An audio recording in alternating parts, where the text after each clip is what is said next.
He laughed, "You're not my only choice," in a clash over dignity. I should have seen it coming, but 3 years with someone can make you blind to the cracks. My name is Lauren Parker, I'm 29, and I live in Seattle, or I did, in a Capitol Hill apartment with Ethan Brooks, my boyfriend of 3 years. That night, last Thursday, we stood in our cramped living room, surrounded by mismatched furniture I'd scrounged from thrift stores and a coffee table cluttered with Ethan's half-empty craft beer cans. The air smelled faintly of the lavender candle I lit to mask the city's dampness seeping through our old windows. I was exhausted from a long day coding at my tech job, but Ethan, fresh from his bartending shift, was full of energy, pacing in his flannel shirt. He'd just dropped a bomb. He'd bought us tickets to the Sasquatch music festival in Portland, $600 for the pair, without asking me. I work as a software engineer pulling long hours at a company downtown, and my schedule isn't flexible. "Ethan, I can't just take off work," I said, trying to keep my voice steady. "You didn't even check with me." He laughed, a sharp, dismissive sound, and leaned against the counter. "Come on, Lauren, you're not my only choice," he said, his green eyes glinting with something cruel. "I could find someone else to go in a heartbeat." That hit me like a slap. My chest tightened, a mix of anger and shame. I'd been paying most of our bills, 80% of the $2,200 rent, the $150 for utilities, even the $100 for his car insurance, because my salary, $130,000 a year, dwarfed his $40,000 from bartending at a Fremont brewery. I thought I was being supportive, helping him chase his passion for Seattle's craft beer scene. But his words made me feel like a convenience, not a partner. Part of me wanted to scream, but another part, a quieter, sadder one, wondered if I'd let this happen by ignoring the signs. Ethan wasn't always like this. He could be charming, telling stories about quirky bar patrons or bringing me coffee from the shop downstairs. But he'd also flirt with customers, collect Instagram likes from strangers, and make plans without me like I was an afterthought. I'd brushed it off, thinking love meant compromise. Standing there, staring at his smirk, I felt like I'd compromised my dignity. Something shifted. I wasn't just hurt, I was done. After Ethan stormed out that Thursday night, probably to some Fremont bar, I sat on our sagging couch, the one I'd bought for $200 at a yard sale. The apartment felt too quiet, just the hum of the fridge and the distant wail of a Capitol Hill siren. My laptop glowed on the coffee table, open to my work email, but I couldn't focus. Ethan's words, "You're not my only choice," looped in my head. I felt foolish for thinking I could fix him, but also furious. Not just at him, but at myself for letting this drag on. 3 years of paying most of the bills, of pretending his flirting was harmless, of believing he'd grow up. I was done. I called Tara, my best friend, who works as a graphic designer and lives in Green Lake. "Lauren, he's a leech," she said, her voice crackling through my phone. "You're not his mom. Get out." Her bluntness stung, but it woke me up. I didn't want to be the girlfriend who begged for respect. I wanted to be me again, someone who valued herself. That's when I decided, Operation Dignity. No more enabling Ethan's lifestyle. First, I needed a plan. I texted Jake Carter, a musician friend who'd mentioned needing a roommate in Ballard. His place, a 2-bedroom house with peeling paint, but a killer view of Puget Sound, had a spare room for $900 a month. Cheap for Seattle, thanks to Jake's laid-back vibe. "You in?" he replied. "This weekend works." I felt a flicker of relief, but also guilt. Was I abandoning Ethan? Then I remembered his smirk, and the guilt faded. Friday morning, while Ethan was at the brewery, I started dismantling our shared life. Our apartment, a 1-bedroom with creaky hardwood floors and a tiny balcony overlooking a noisy street, was in my name. I'd qualified for the lease with my tech salary. Ethan just chipped in $440 toward the $2,200 rent, a fraction that never felt fair. I logged into my T-Mobile account and removed his phone line. $30 a month I'd been covering. He could port his number, but the free ride was over. Next, I changed the passwords for Spotify and Amazon Prime, both $14.99 a month, which I'd paid for because Ethan forgot to cancel his trial subscriptions. Then, the car insurance.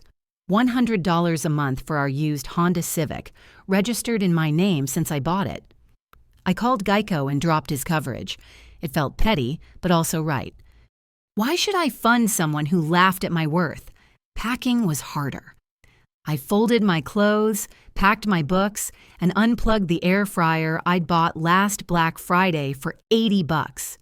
Ethan's stuff, flannel shirts, vinyl records, a tacky neon bar sign, stayed behind. I didn't touch it, partly to avoid any legal mess, partly because I didn't want his chaos following me. By Saturday, I'd moved to Jake's place. His living room smelled like coffee and guitar polish, with mismatched rugs and a turntable spinning old jazz records. It felt like a fresh start.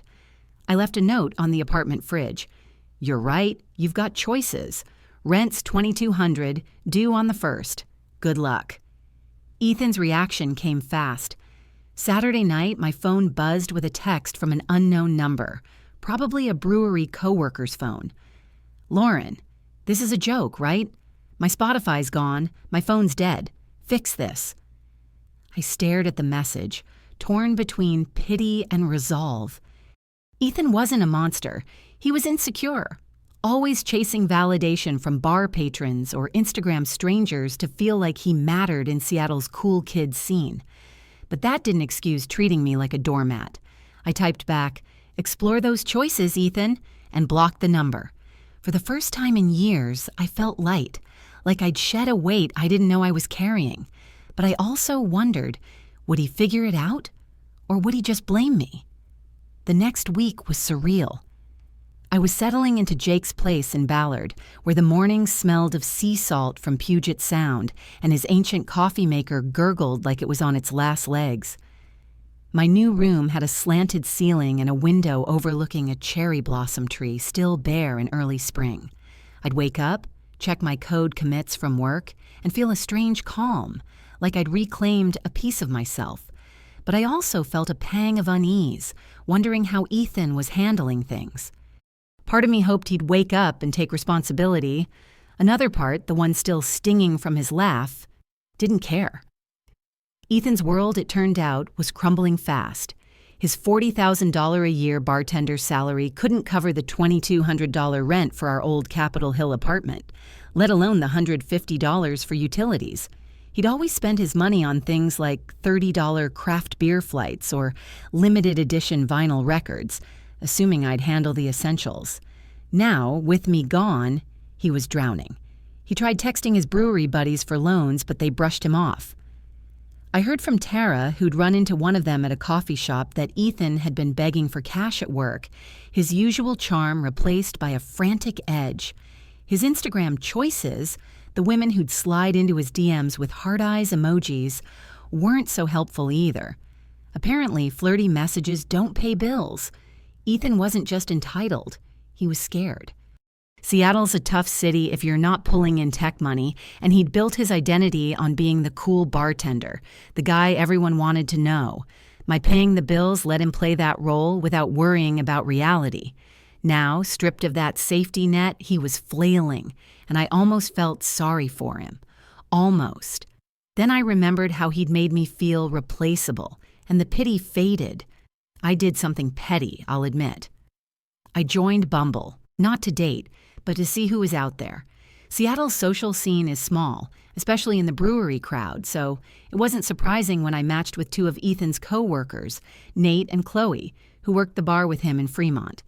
I kept it light, just saying, "Hey, I think we met through Ethan. We broke up recently. He said I wasn't his only choice, so I gave him space." I didn't badmouth him, but I knew the truth would spread.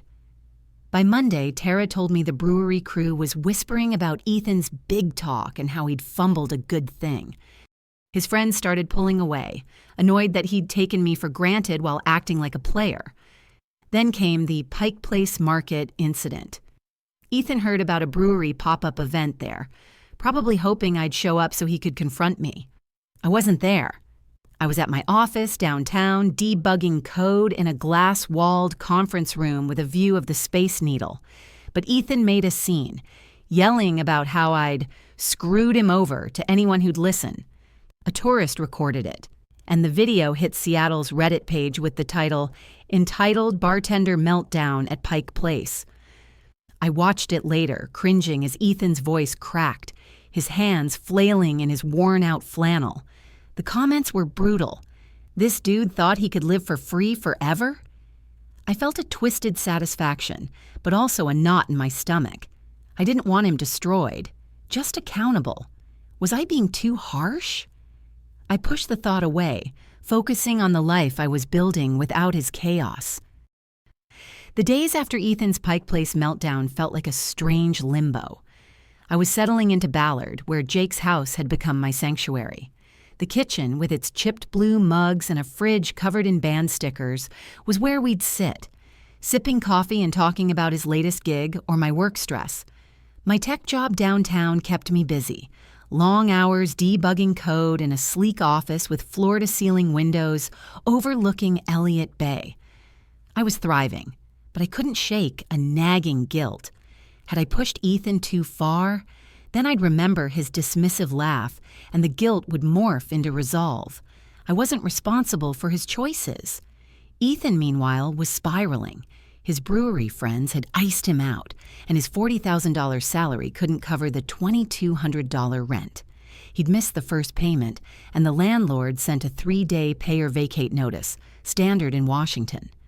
Ethan tried to lean on his sister, Sophie, a college student at the University of Washington.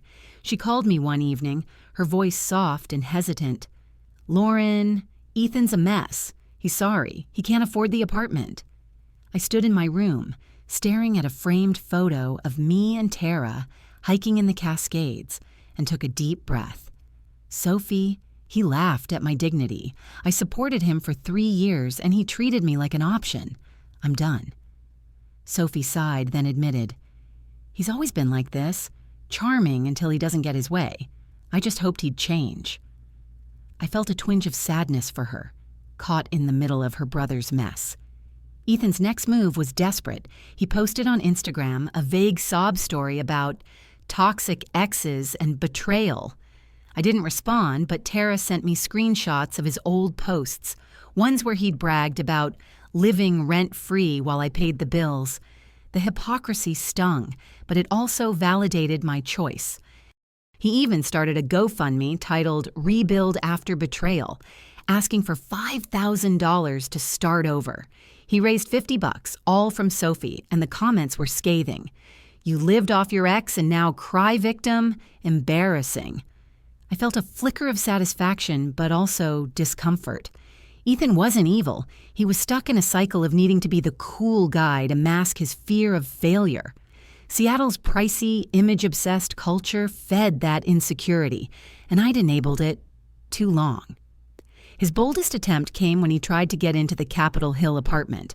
I'd already told the landlord about our split, and he'd changed the locks for a $100 fee, standard practice. Ethan showed up with his old key, jabbing it uselessly as seen on the building's security footage. The landlord called me, chuckling, "Your ex looked like a lost puppy. Want me to do anything?" I said no. He hadn't damaged anything, so it wasn't worth escalating.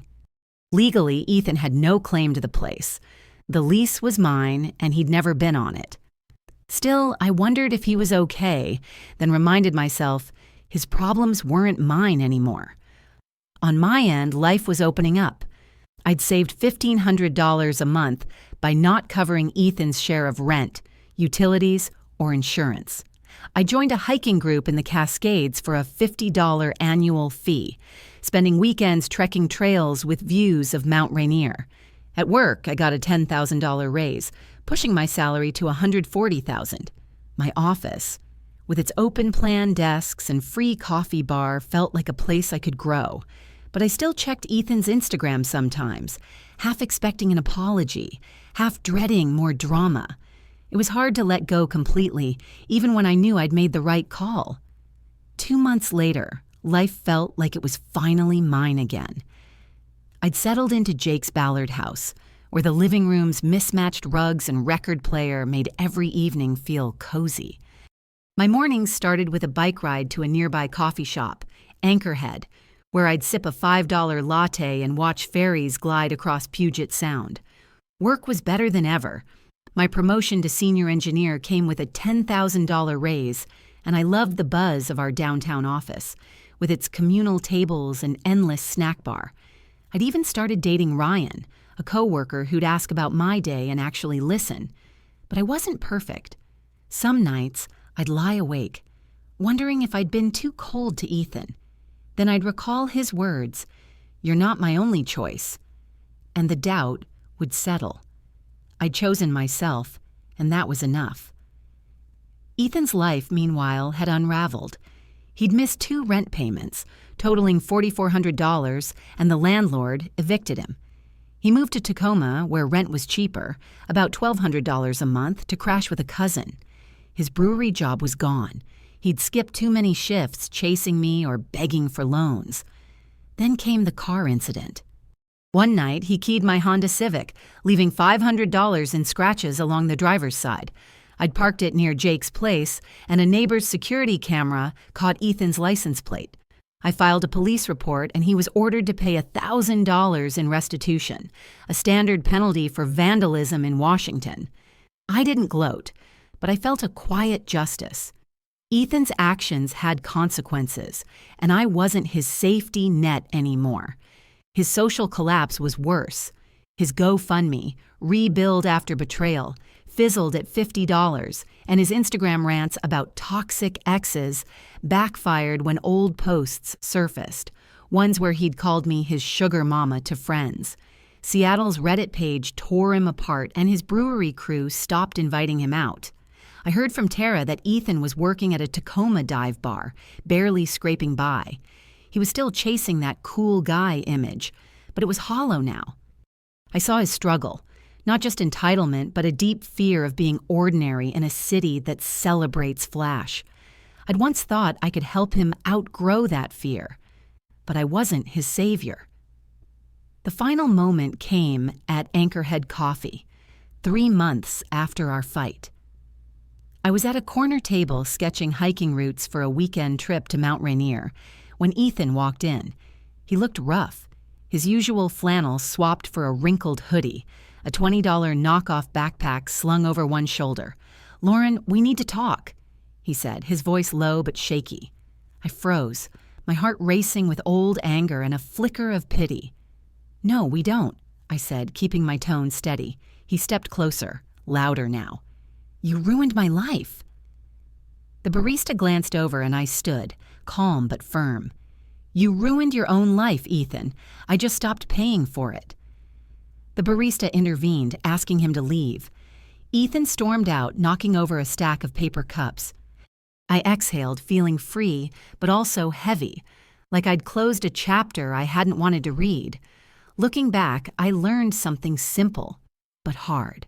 When someone laughs at your dignity, don't beg for respect. Choose yourself.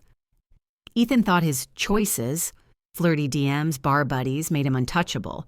But they didn't pay rent, and they didn't care when he showed who he really was. I spent 3 years propping him up, ignoring my worth.